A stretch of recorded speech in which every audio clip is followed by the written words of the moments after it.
Hey homies, today is Sunday. You know what that means. Sunday anime couple review. As you know, it's full of spoilers, so do not watch this unless you've seen it or read the manga. Today's couple is Sana Kurata and Akito Hayama. As you guys know, I'm gonna go over how they met and tell you their backstories, how they end up liking each other, what they connect through, what anime tropes they are comprised of, whether they are opposites attract couple or similar people. Finally, the ending of the pair.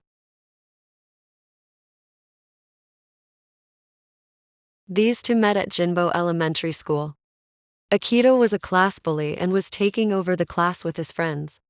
Sana wasn't taking any of that. She called him out on his behavior. Sana is an adopted daughter of Misako, a famous novelist. Misako is a formidable woman. Sana is also an actress in a kids' show called Child's Toy. Akito is the youngest in his family. He has one older sister who resented him for their mother's death. His dad isn't around often, working long hours, hence Akito's acting out. How they grew to like each other is due to helping each other out with each other's home situation. They're friends as well. Sana helps him with his family and helps him grow and regret the things he's done in school, such as blackmailing the love-struck teachers who are found kissing. Just as he helps her with Misako after she finally finds Sana's real mother who abandoned her on a park bench. She also helps him by comforting him about his mother, who died giving birth to him.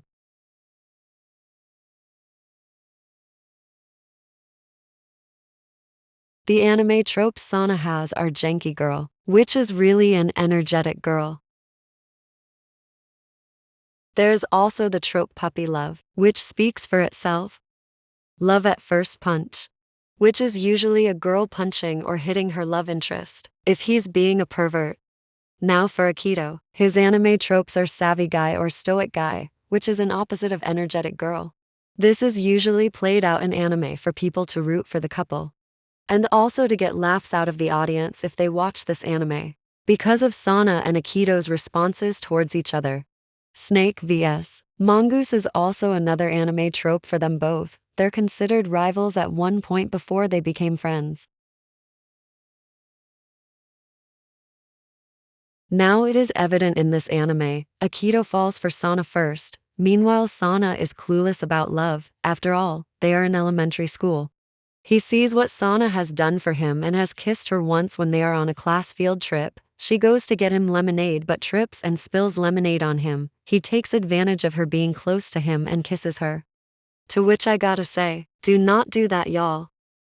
After that disaster, soon Christmas comes around. Sana tells everyone she will write her own novel.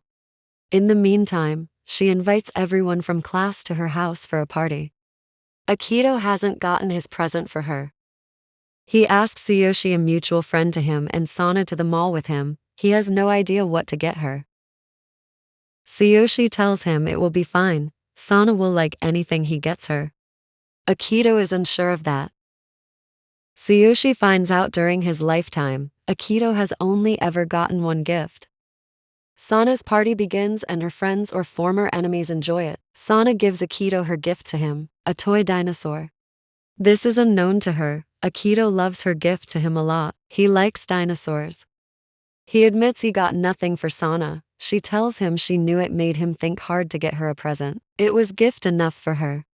After one of Sana's colleague friend named Naozumi calls Sana on the phone with his gift, which is a song sung to her from her friends, Sana goes out into the yard with everyone and sees a stray dog. She feeds it despite Tsuyoshi's protests. Akito speculates that she relates him to the dog, something or someone that needs to be fixed. Tsuyoshi lets him know he needs to be straight up with Sana about his feelings. After everyone leaves the yard to go inside the house, Akito remains outside with Sana, building her a small snowman. Sana is happy about the snowman. Akito fails to find the words to tell her how he feels. Instead, he grabs her and kisses her. This time, however, she doesn't freak out, and she contemplates why that was that night. The next morning, however, Sana finds out that she is homeless, her mother Misako having had to claim bankruptcy. Forced to be homeless for a hot minute until they move into a cramped apartment, Sana is also hounded by the fact that she needs to turn in her novel. Her manager Ray finds out that Sana is also being blacklisted by many people in the acting industry. Ray was struggling to find Sana a gig. He soon finds out who was blacklisting her was a manager who was turned down by her. When Sana is cornered by the manager, who was rejected by her, he proposed losing Ray because Ray wasn't getting any gigs for her. Sana, knowing Ray is trying his best, still eventually calls him useless due to no gigs. She fires him as her manager and turns to the man whom she once rejected. She finds out the manager is the one blacklisting her and goes back to Ray, apologizing. She also finally finishes her novel in time for the deadline, but also ends up falling asleep after working so hard on it. A stranger actually finds her asleep in a public place and takes her home to his house. When Sana wakes up, she freaks out, thinking he has kidnapped her. He tells her no, that he is only an actor named Takeshi Gojo. When cameras flash at them, the media wants to know whether Sana and Takeshi are father and daughter, due to them looking alike. Sana declares they are not, they are something else, which was totally insane to say from an 11-year-old girl. They work on a TV show drama together and she finds out that he is often sick. Misako, Sana's adoptive mother, curious about this actor, asks around about him. To her shock, evidence from one of Takeshi's friends shows that he used to live where they live now. Spurred by what the media asked earlier, Misako calls up Keiko, Sana's real mother. She is shocked to know that Takeshi is Sana's real father and warns Rei not to tell her. After a while of working with Sana, Takeshi falls down and is unable to get up. Everyone thinks that he is joking and is stunned finding out he needs to be in the hospital. Misako clearly wants to tell Sana the truth but doesn't. On the brink of grief, Sana worries about Takeshi. It is only when the show wants to write him out, he gets out of hospital, intent of spending his time with Sana. It is while there is a falling scene, he admits to Sana he is her father and he loves her, that he has finally seen something through in his lifetime. Then he dies in her arms, which sends Sana into a downward spiral. She watches replays of the show they acted in together, and has vivid hallucinations of him still being alive. She goes to a cabin where they used to stay at once when he was running away from a situation. Her friends go find her. Akito ends up finding her in the cabin on its side, having to chop at the house to get in. He tries to comfort her because there is a chance of an avalanche happening. Right as he comforts her, she comes to terms about her father's death right as the house falls down. It falls where the rest of her friends are staying at along with her manager, and they see each other as they fall out. The next day, Sana says sorry to the town, and cries for first time since Takeshi's death, over how many people knew and loved his films. She goes home, the next day, graduates Jinbo Elementary School with her classmates.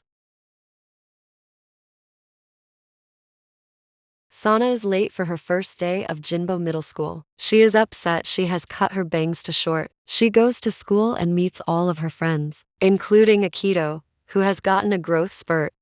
She goes to the bathroom after homeroom and hears a girl complaining about her short bangs. She talks to her and learns her name is Fuka. They share many characteristics in common, including personality.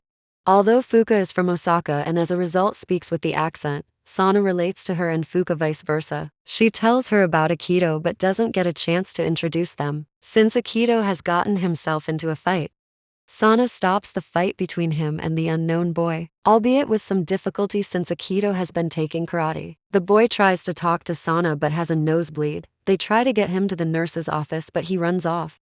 Akito tells Sana, Tsuyoshi, and Aya that the boy asked him to introduce Sana to him, since he's a large fan of her work. Akito told him no because it would take too much time. The unknown boy decided to fight him.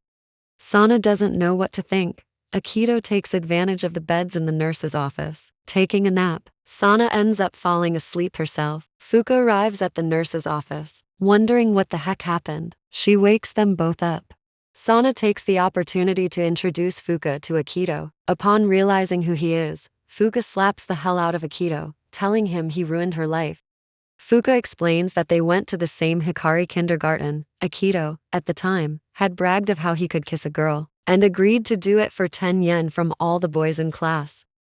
He had kissed her due to the bet. Back then, the kiss had little effect on either of them. But later on, it ruined Fuka's chance of being with a boy she liked, whom she had planned to be with forever.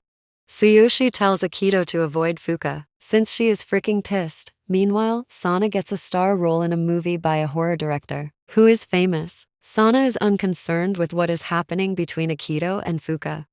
Akito catches Sana alone one time to tell her what happened between him and Fuka and what happened with her were different, but Sana doesn't take him seriously. Annoyed with being dismissed so easily by Sana, he kicked over a trash can after being late to homeroom. A teacher gets pissed off at him. Tsuyoshi, a real G, tries to intervene, but the taunting from the teacher drives Tsuyoshi into one of his rages. Akito remains cool-headed to the teacher's taunting attracts attention from some girls. Fuka continues to hate Akito. Akito, like a real bro, does not care. Sana keeps them separate from each other and exercises with Fuka for gymnastics club, attracting the attention of the unknown boy from earlier. Rei brings Sana to a board meeting for her new movie, where she finds out Naozumi and Asako, Rei's movie actress girlfriend, are in the movie as well. Later on, when walking home from school, girls from earlier ask for a picture with Akito. He refuses, prompting Fuka to step in on their behalf. He says he's being honest because the girls have been rude to him since they did not introduce themselves. Fuka admits he has a point.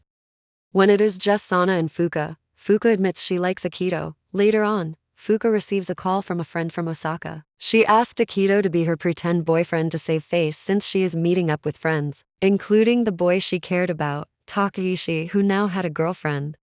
After that, she asked him to be her real boyfriend. They were officially dating. Akito enjoys dating Fuka. She says she will bring him sushi since that is his favorite thing to eat. However, this doesn't help his emotions concerning Sana. Sana decides to make her feelings known to him, but disappears to New York with Naozumi to be in a Broadway musical without giving him a chance. Without giving him a chance to explain himself, leaving him alone again.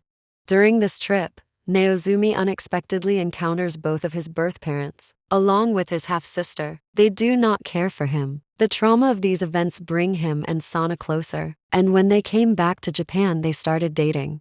This leaves Akito distraught. He starts getting frustrated over Sana and Naozumi closeness and the fact that everyone comments on how Sana and Naozumi are a perfect match. As time passes, Akito makes an effort to deny his feeling for Sana, but it is futile as he still loves her very much.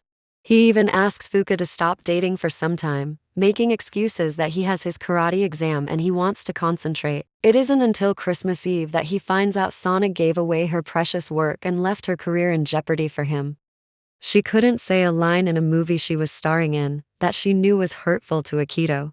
He realizes how foolish he was acting all this time, thinking Sana always leaves him alone and that she thought nothing of him. He comes to the conclusion that she has always been the same, always supporting him from afar.